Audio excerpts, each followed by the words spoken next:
أعوذ بالله من الشيطان الرجيم. بسم الله الرحمن الرحيم. هل أتى على الإنسان حين من الدهر لم يكن شيئا مذكورا إنا خلقنا الإنسان من نطفة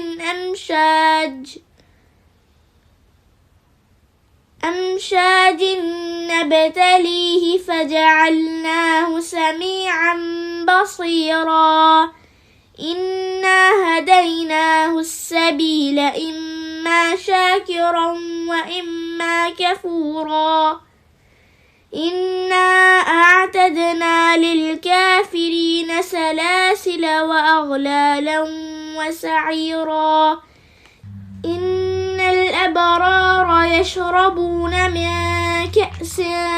كان مزاجها كافورا عينا يشرب بها عباد الله يفجرونها تفجيرا يوفون بالنذر ويخافون يوما كان شره مستطيرا ويطعمون الطعام على حبه مسكينا ويتيما وأسيرا إنما نطعمكم لوجه الله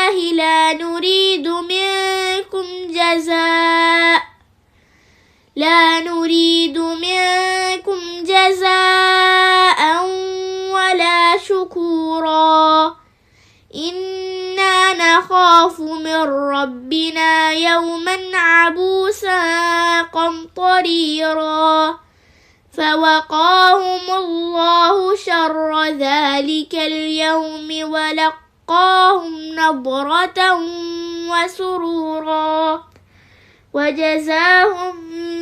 بما صبروا جنة وحريرا متكئين فيها على الأرائك لا يرون فيها شمسا ولا زمهريرا ودانية عليهم ظلالها وذللت قطوفها تذليلا ويطاف عليهم بآنية من فضة وأكواب كانت قوارير من فضة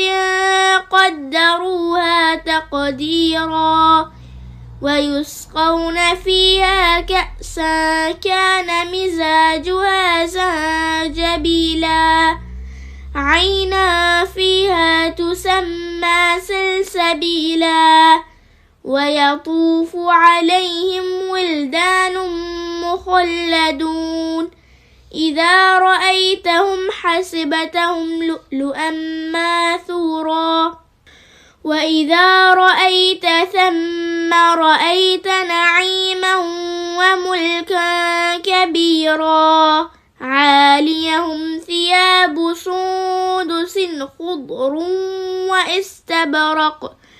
وحلوا أساور من فضة وسقاهم ربهم شرابا طهورا إن هذا كان لكم جزاء وكان سعيكم مشكورا إنا نحن نزلنا عليك القرآن تنزيلا فاصبر لحكم ربك ولا تطع منهم آثما أو كفورا واذكر اسم ربك بكرة وأصيلا ومن الليل فاسجد له وسبحه ليلا طويلا إن هؤلاء يحبون العاجلة ويذرون وراءهم يوما ثقيلا نحن خلقناهم وشددنا أسرهم وإذا شئنا بدلنا أمثالهم تبديلا إن هذه تذكرة فمن شاء اتخذ إلى ربه سبيلا وما تشاءون إلا أن يشاء الله